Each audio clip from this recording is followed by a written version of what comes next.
El endurecimiento monetario de los bancos centrales y la crisis bancaria han puesto de manifiesto que el entorno de inversión sigue siendo muy complicado y debe sortearse con la máxima precaución. Además, los riesgos geopolíticos siguen estando muy presentes. Vamos a ampliar horario en Ponte en Acción y este lunes, que no haya actividad en los mercados, vamos a explorar la inversión en el sector salud.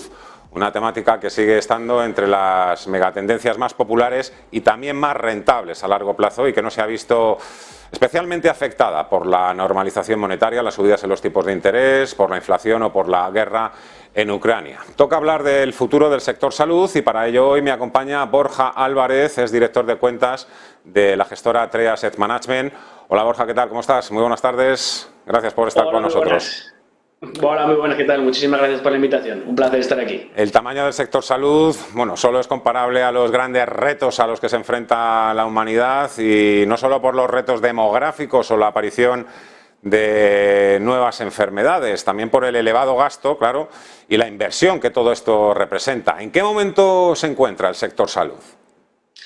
Bueno, pues a ver, dentro del contexto de los mercados cotizados, cuando hablamos del sector salud, hablamos de muchas compañías, ¿no? Tenemos desde compañías que fabrican componentes para laboratorios, componentes para hospitales, gestión de propios hospitales, pero realmente las que monopolizan un poco el comportamiento del sector salud no deja de ser la industria farmacéutica, ¿no? Hablabas del tamaño y al final hablamos de que pues, el top 10 de grandes farmas a nivel global, concentradas en Europa y en Estados Unidos, pues son compañías que oscilan entre los 200.000 y 400.000 millones, ¿no? Pues son compañías que, bueno, pues el comportamiento que tengan, pues hacen pues mover un poco todo el sector.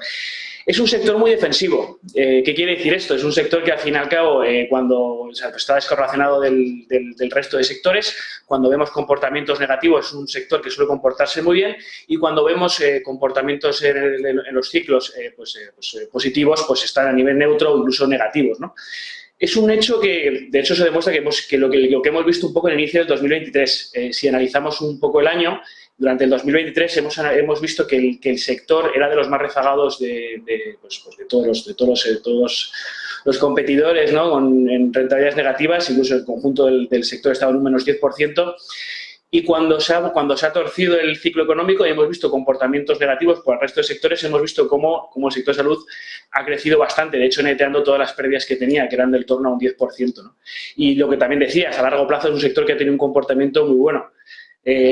Pues como dijimos, es un sector que a largo plazo suele dar muy buenos resultados y que desde luego en las últimas semanas ha sido un caballo ganador. La pregunta del millón, Borja, ¿por dónde puede seguir creciendo? ¿Dónde estáis poniendo vosotros, por ejemplo, el foco? Pues donde vemos más capacidad de rentabilidad, ¿no? Es un poco dejando de lado este sector farmacéutico, la industria farmacéutica, y yéndonos un poco a los mercados no cotizados, ¿no? En este sentido, si analizamos el aumento de la esperanza de vida que estamos viendo, donde España es un claro ejemplo, ¿no? Sumado un poco también por lo que es la búsqueda continua de la calidad de vida, enlazada con este aumento de la duración de vida de las personas, bueno, hay un claro enfoque de estudio y de inversión, tanto privada como pública, por las diferentes terapias, ¿no? Que curan enfermedades, sobre todo en ese segmento de la edad, ¿no? Por nuestro punto de vista, las nuevas técnicas de la edición génica son las que realmente tienen gran potencial. Cuando hablamos de la edición génica estamos hablando de las tecnologías para modificar genes, de tejidos, biónica, terapias celulares, nanobiotecnología.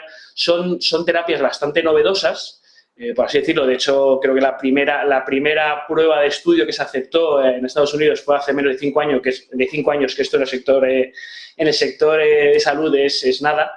Pues bueno, 5 años son muy novedosas y están teniendo unos resultados muy importantes. Y la manera que estamos teniendo para poder invertir en ese tipo de activos es a través de Venture Capital. ¿Por qué? Porque son compañías de reciente creación que al final están focalizadas o en una terapia o en una enfermedad muy específica o, digamos, el desarrollo de una terapia muy concreta. De todos los avances que se van produciendo en el campo de la medicina y dentro de la innovación y la digitalización, si tú ya nos has contado un poco todo el tema de la genética, ¿no? Pero si tuvieses que hablar de alguno de ellos, ¿cuál habría sido el último en incorporarse a vuestro proyecto o el que os tiene más deslumbrados ahora mismo? Pues, bueno, ese tema de casos prácticos que tenemos, nosotros trabajamos con Discovery Ventures, que es un fondo de capital riesgo sanitario, que tiene bastantes éxitos, tiene más de 15 años de vida. Y con tu permiso te voy a hablar de dos. Uno, a nivel práctico, que ha tenido más calado, ¿no? Que ha sido bastante incipiente, y otro que es como más... pues más bonito, ¿no? de contar, al fin y al cabo, ¿no? El que te digo, el primero, que tiene una mayor influencia social, es Ketera, que lo que desarrolló Ketera es, a través de la regeneración del tejido neuronal, pues en la reconstrucción del nervio óptico, pues se secciona, se desarrolla, y al final eso implantado a todo lo que es el tejido neuronal, pues ha conseguido grandes avances tanto en el Alzheimer como en el Parkinson, ¿no? Que son enfermedades que, como te decía anteriormente, están en ese momento como muy incipientes. Y luego otro de los grandes éxitos que ha tenido Discovery ha sido el de GeneSight, ¿no? Que en este caso concreto es como digo, como más sensible, porque afecta a gente joven en la adolescencia, ¿no? Entonces ves como gente joven que ha visto desde que nació, cuando llega a los 12, 13, 14 años, va perdiendo visión y se llegan a quedar ciegos. Bueno, pues GeneSight ha conseguido desarrollar pues una terapia que en un simple pinchazo pues consiguen sanar esa enfermedad, ¿no? O sea, tienen la cura. Y es bastante conmovedor ver los vídeos y los desarrollos de la investigación, como cuando esa gente joven pues consigue volver a ver. Temática, además, eso has apuntado bien, Borja, que además conmueve. Es evidente que algunos proyectos médicos incorporan mayor riesgo que otros, ya sea por su mayor especialización en materia tecnológica o bien porque son planes incipientes que necesitan todavía madurar. ¿Cómo afecta, por ejemplo, a vuestras inversiones la inflación, el entorno macroeconómico, incluso el riesgo geopolítico?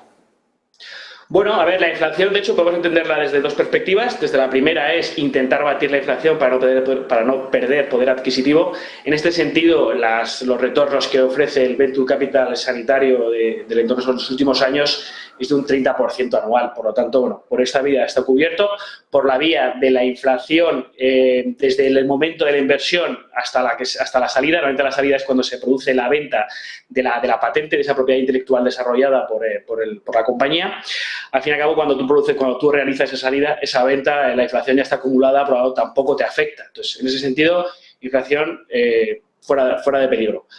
Una de las causas que estamos teniendo con el tema de inflación, obviamente la subida de tipos. Esto puede afectar en el caso de que se tengan que financiar estas compañías, y más aún en casos de que compañías de reciente creación, ¿no? O sea, compañías que al final se tienen que apalancar para poder desarrollarse. Pues obviamente cuando suben las condiciones de financiación, pues sufren muchísimo, y de hecho muchas de ellas no llegan a buen puerto. No es el caso del Venture Capital, porque ya se financian a través de rondas de financiación. Es decir, no piden un préstamo. Básicamente lo que hacen son los prestamistas, por así decirlo, toman posición en el capital de la compañía. Por lo tanto, tampoco se verían afectados en este sentido. A nivel macroeconómico, otro de las variables que mencionabas, aquí básicamente donde podría verse, digamos, una afectación sería dentro del sector de Venture Capital, sería a la hora del exit, ¿no? De la venta de la compañía. Pero bueno, básicamente en los ciclos económicos alcistas las salidas son normalmente a través de salidas a bolsa, por lo cual el mercado tiene mucho apetito de compra, y la verdad es que los retornos son bastante atractivos. Pero en caso de ciclos económicos negativos, como mencionaba anteriormente, las farmas, esas grandes compañías que en los momentos de ciclos negativos son positivas y tienen grandes flujos de caja, son las entidades que normalmente compran estas compañías. Tienen muchísimo apetito para comprar, ellos tienen más flujo de caja y quieren salir y conseguir nuevas patentes para tener exclusividad de productos. Por lo tanto, a nivel macro, a nivel éxito de las compañías, tampoco tiene un efecto negativo. Y a nivel político, menos todavía, ¿no? Porque al final, por temas humanitarios, están exentos de penalizaciones, como vemos en el caso de Rusia, pues están exentos de penalizaciones. Todo el tema de las sanciones que ha recibido el país ruso, pues está exento, ¿no? Del tema de los fármacos. Bueno, vosotros estáis ahora mismo un poco de enhorabuena, porque acabáis de lanzar precisamente entre Asset Management un nuevo fondo que invierte en el sector salud, Fondo Healthcare. Hablamos un poquito de él y un poco a quién va dirigido y a qué rentabilidades podríamos aspirar. Bueno, pues encantado. Pues a ver, como argumentos principales para este vehículo, aparte de lo que hemos comentado anteriormente sobre protección de la inflación, sobre temas macroeconómicos, riesgos geopolíticos que al fin y al cabo están en boga y cuando salimos de uno nos metemos en otro, ¿no? Por así decirlo. Aparte de esta protección, también mencionar que es un fondo de capital riesgo, lo que hemos diseñado, por lo tanto es un producto ilíquido. Eso también nos va a facilitar el tema de la volatilidad, ya que son unas volatilidades muy bajas, por lo tanto, para un tramo bastante conservador de la cartera va a ser muy interesante adicionalmente. Luego, en términos de rentabilidad, estamos hablando de que el sector, como te comentaba anteriormente, es un 30% anualizado de los últimos años, pero si nos vamos al caso específico de nuestro socio, Discovery Ventures, la rentabilidad que ha obtenido en los últimos 15 años de compañía es un múltiplo de un 4,5. Por lo tanto, el track record está bastante demostrado. No solamente porque ellos, digamos, entre comillas, financian la compañía, sino que también es un equipo todo de médicos, biólogos, entonces, químicos, por lo tanto, tiene un conocimiento ya muy, muy desarrollado en este tipo de terapias y potencia muchísimo la ayuda a estas nuevas compañías. Y luego, además, el sector en sí, básicamente el momento de inversión, que yo creo que es de lo más relevante a la hora de hacer una decisión de toma de inversión, el momento es el ideal en este tipo de activo. ¿Por qué? Porque, como te decía, es un activo, este tipo de terapias son muy incipientes, son muy modernas, y creemos que con el desarrollo que estamos viendo actualmente, con todo el tema de la inteligencia artificial, todo el tema de la terapia de tejidos, el desarrollo de tejidos, todo esto lo vamos a ir viendo en el día a día de nuestras vidas y creemos que va a ser un sector, o un tipo de terapias muy, muy relevante y con un crecimiento exponencial. Director de cuentas de TREA Asset Management, un placer como siempre, muchísimas gracias, que vaya bien y enhorabuena por ese lanzamiento. Hasta la próxima. Muchísimas gracias. 13 y 11 minutos de la tarde, enseguida continuamos. Lo siguiente, vamos a mirar 5 acciones que tienen buen momentum, presentan buen potencial. Enseguida nos las va a presentar Sergio Ávila, de IG.